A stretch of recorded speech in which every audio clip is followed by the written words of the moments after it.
Oi, muito obrigada por assistir mais uma aula do nosso curso.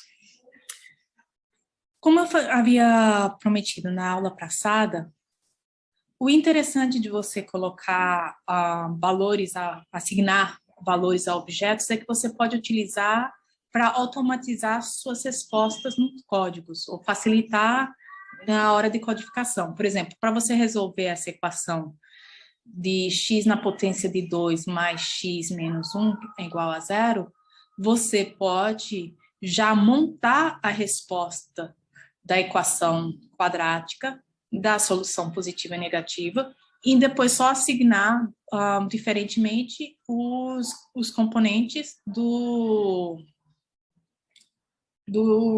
da equação, por exemplo.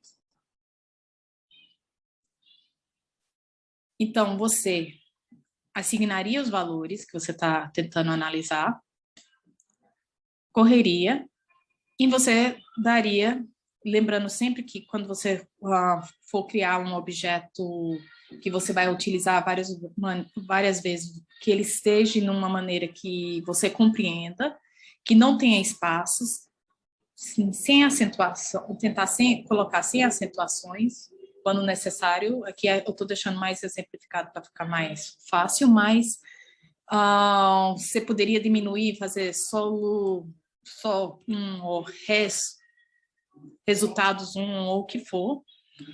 Vamos colocar aqui resultado 1, resultado 2, como você queira, para poder automatizar o resultado. Então, por exemplo, nesse caso aqui, a gente já assignou o que seria o A, o B e o C. Então, a gente rodaria as fórmulas do resultado 1 e assignaria os resultados dessa equação aqui para o resultado 1 os resultados dessa equação aqui para o resultado 2. Aqui você tem que lembrar que para o R ele vai ir por parênteses. Isso daqui é como um nesting, né? Então, ele vai primeiro aqui, aí vai pegar o resultado desse mais menos B. Esse resultado todo aqui vai ser dividido pelo resultado todo daqui, de 2 por 2 por A. Se você colocar só sem um parênteses, ele vai pegar o resultado todo desse daqui, dividir por 2 e depois multiplicar por A. Então, é muito importante prestar atenção nos seus parênteses, porque às vezes o erro está aí. Então, vamos rodar esses dois aqui. E você você já tem aqui a solução. Positivo e negativo. E aí, se você quiser modificar para 2, para um resultado 3 ou para outros valores, aí a única coisa seria rodar de novo, reassignar o AB e mandar rodar o código do zero. E aí você vai e ele já vai ter os resultados diferentes, entendeu? 1, menos 2. O interessante disso também é que você, depois, mais tarde, a gente vai aprender no próximo módulo a colocar essas soluções em tabelas, ou data frames, para você facilitar os seus resultados de dados. Bom, vamos apagar aqui nosso ambiente. Apagar aqui para facilitar. Então, para terminar o assunto de operações matemáticas em RStudio, veremos agora os logaritmos. E agora, eu gostaria de lembrar que logaritmos são operadores de potência. O que isso quer dizer? Aqui você vê que está escrito log de 3 na base de 10. O que isso significa? Significa que na base de 10 será elevada a um número x de tal forma que o resultado é igual a 3. Então, você veja que o símbolo do logarítmico aqui é só algo para traduzir a expressão matemática de que 10 elevado a x é igual a 3. Onde o x será o valor do resultado do log de 3 na base 10. Isso aqui é a mesma coisa para a base de 2, onde você vai ter a base de 2 elevada a um número x, a um número x é igual a 3.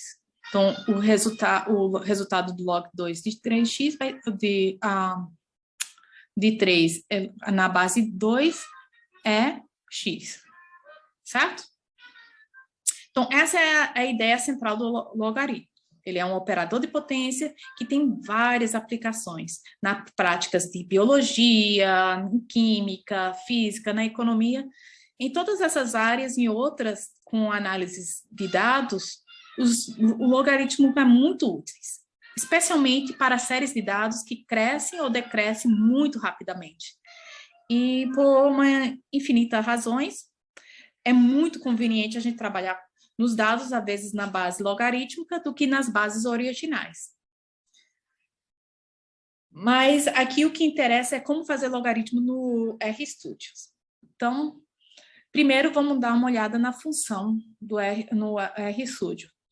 Quando você quer olhar, eu estou ensinando assim mais simples, porque assim você vai aprendendo e brincando com R, e você vai aprende muito mais do que você só memorizando. Então, você tem uma função que você quer saber quais são os argumentos, como utilizar ele, você coloca de novo um comando de interrogação mais a função que você quer saber e corre ela. E aqui, no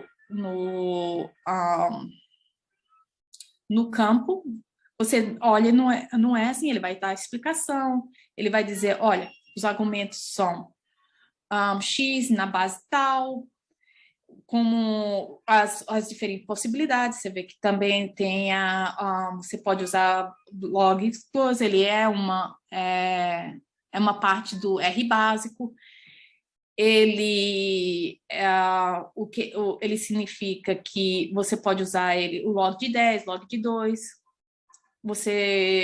todas as argumentações, e o legal de todos é que ele vem em detalhes, ele vai explicando, tem aqui como diferentes soluções, tem referências para você ir mais adiante, exemplos que você pode pegar aqui e colocar para rodar, para poder compreender um pouco mais o que está acontecendo. E isso sempre é muito útil. Tá certo? Tá vendo? Aí você vai, olha, que interessante. E você vai aprender um pouco mais sobre o seu funcionamento. Tá certo? Vamos apagar aqui. Outra maneira mais rápida de você só querer ver só quais são os argumentos da função, você pode dar só a função sem o colchete, porque quando você coloca o colchete, não, desculpa. É espanhol. Com parênteses, quer dizer que ele já está para funcionar. Quando você coloca a função sem ele estar com os parênteses, você roda ele no R, ele vai te dar quais são a função, qual é os argumentos que você utiliza. Agora, também é interessante você saber sobre a importância de saber as ordens dos argumentos, porque você pode fazer o log utilizando assim, log, entre parênteses, onde x é igual a 3, então você quer fazer o log de 3, qual é a base? Eu quero usar a base 2. Quando eu rodo isso, ele vai me dar 1.584963. E aí, esse é o resultado dele. Mas você também pode não assignar o 3 e dizer que continua dizendo que ele é 3, o log, entre parênteses, né, de 3, na base de 2. Então, ele vai entender de todas as formas que você está querendo fazer o log de 3 na base de 2. E o resultado, mesmo assim, tem que dar a mesma coisa. Outra forma é colocar sem assignar nenhum deles. Tá vendo? Um log de 3, 2.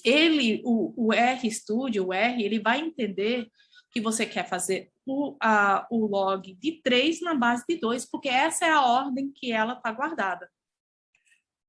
Você vê? As respostas sempre são iguais. Agora, se você trocar aqui a ordem, e você disse assim, olha, eu quero a base 2 mais 3, mas ele não vai entender isso. O R vai entender que você está querendo fazer o log de 2 na base 3 e vai dar um resultado diferente. Se você quiser colocar em uma ordem que não seja a tradicional dos argumentos, você teria que começar dizendo que você quer a base de 2, mas você quer fazer o log de 3. E aí, a ordem dos fatores aqui, já que você está assignando eles, não tem relevância, tá certo? Aí você vê que ele volta ao resultado anterior. Outra coisa importante, aqui você pode, como só tem 2 argumentos, você só precisa também, às vezes, só informar um dos argumentos. Por exemplo, se eu colocar assim, ele vai me dar o mesmo resultado. Se eu colocar que o x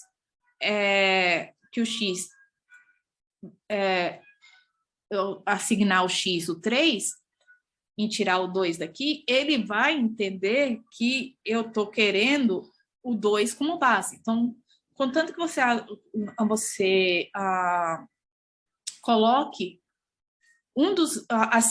assigna um dos argumentos, aqui está bem. Isso aqui é simples porque é uma função mais simples. Mas, à medida que vai complicando, a vezes a função tiver mais componentes, mais argumentos, isso aí fica mais tricky. Ela fica um pouco mais temeroso, certo? Então, você tem que, às vezes, essa parte de modificar a ordem, às vezes facilita porque você está primeiro estabelecendo o que você vai querer mudar e depois as ordens. Mas isso vai depender do seu código e vai depender da forma que você vai fazer que seja o mais simplificado possível. Normalmente, em códigos mais simples, a gente só coloca o primeiro argumento e o segundo argumento sem consignar nada, porque a gente já está usando ele na ordem que os argumentos vêm na função. E isso deixa o código mais limpo. Mas, às vezes, é importante saber isso, porque, às vezes, a gente precisa modificar um pouco. Tá certo? Então, geralmente, quando a gente tratamos de logaritmo, a gente geralmente só está tratando de 3 bases, que é a base 2, a 10 e o que a gente chama de logaritmos naturais, que são os mais comuns. É muito difícil a gente trabalhar com logaritmo em bases diferentes. Mas aí, nesse caso, você seria só assignar a base a que você quisesse. Por exemplo, aqui seria o log de 3 numa base 123. E o resultado estaria completamente diferente, porque você estaria elevando 123 a um número x que daria igual a 3, certo? E você pode fazer isso aqui também mudando a base, somente assignando a base no lado aqui, sem assignar o 3, tá certo? Deixa eu voltar aqui para o 2. Então, a gente vai ver os casos mais típicos, que, por exemplo, é a base de 2, tá bom? Vamos aqui. Então, a gente vai criar um objeto, log A, e esse objeto vai conter, a gente vai assignar a ele o resultado do log de 3 na base 2. A gente roda isso daqui.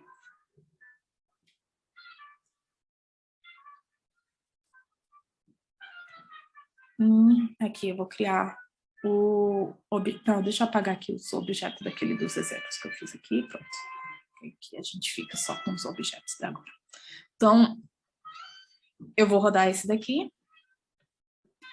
E ele vai me dar o número que a gente já viu, certo? Então, aí o legal é que toda vez que eu olhar esse objeto, ele já vai estar no meu resultado, então eu não vou ter que ficar repetindo o cálculo toda vez que eu preciso desse resultado. E essa é a sintaxe por extensa, certo? Então, esse é o coisa. Eu posso criar também um objeto, por exemplo, aqui, conferência, e assignar a ele o valor da base elevado ao valor do log A, que é o objeto que a gente já criou. E ele, o resultado deveria dar 3, porque esse é em teoria, o que significa o log, é a definição dessa expressão matemática. Então, se a gente rodar aqui nesses dois,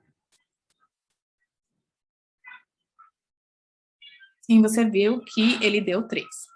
Agora, eu podia também pegar esse resultado aqui,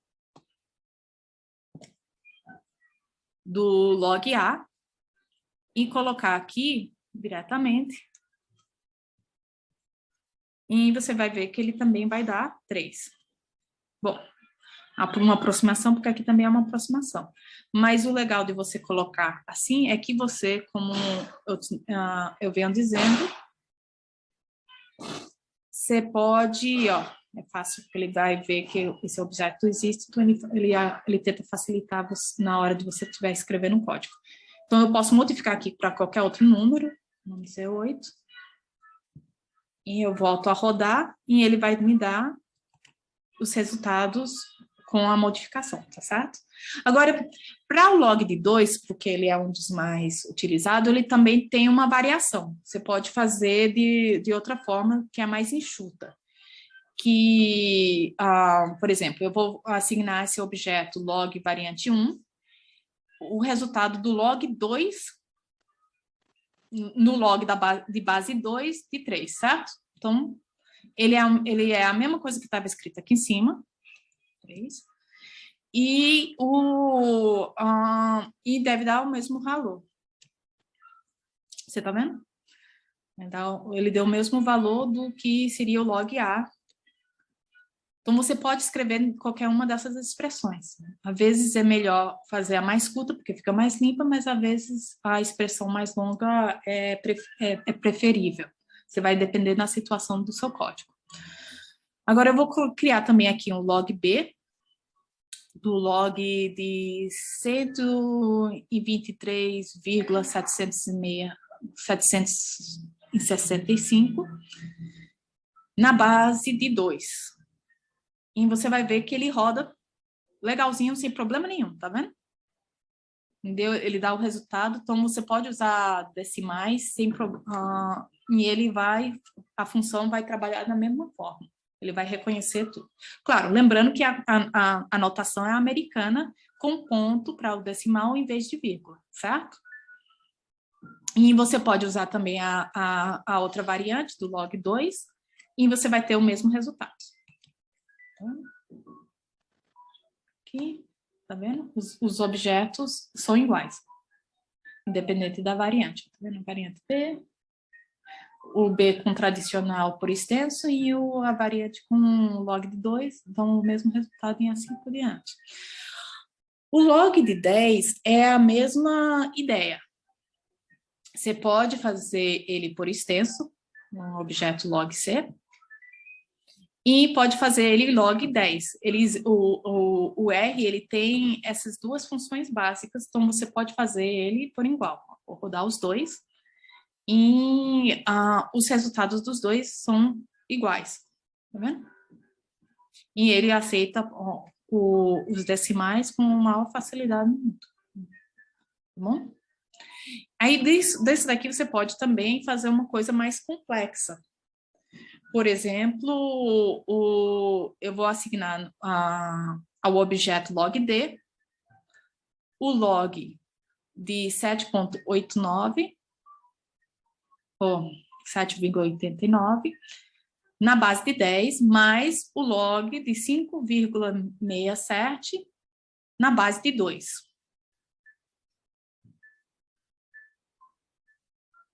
E esse daqui vai ser igual se você usar log de 10 na base 7,82, que é igual a da base 15, certo?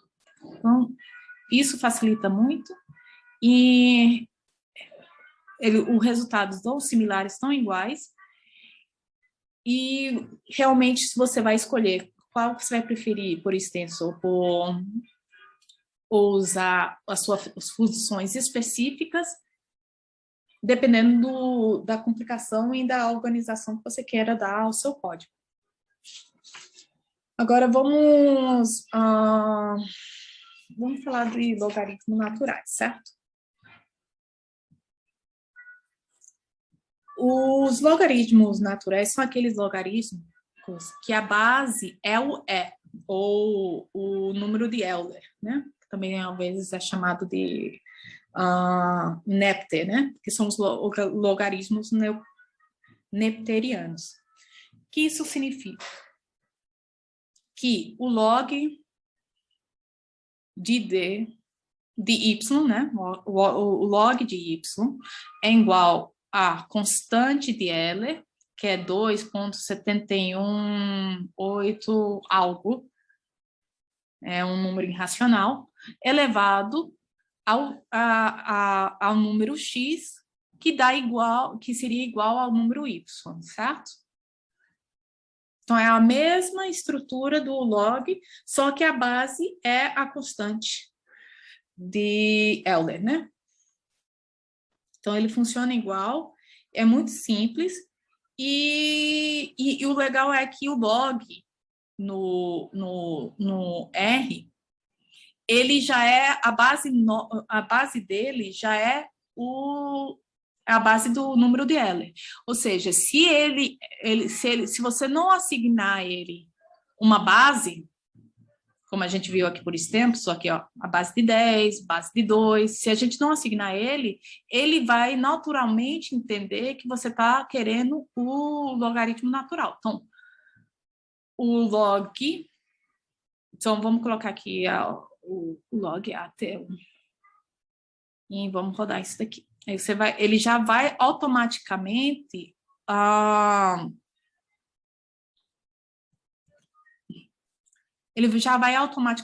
assumir que a base que a base é. E como você viu no log de base 10 e base 2, você pode usar decimais e não vai ter problema nenhum, tá certo?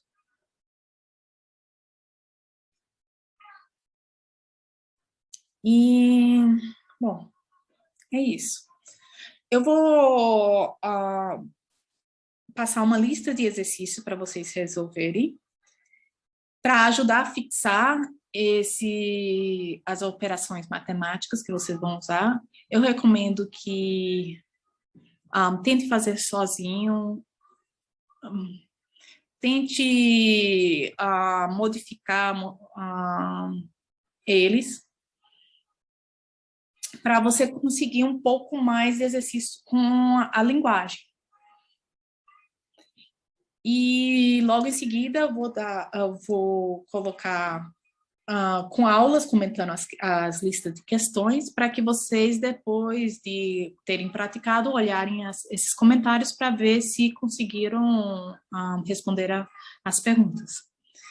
Em algumas alternativas. Então, muito bons estudos e até a próxima aula.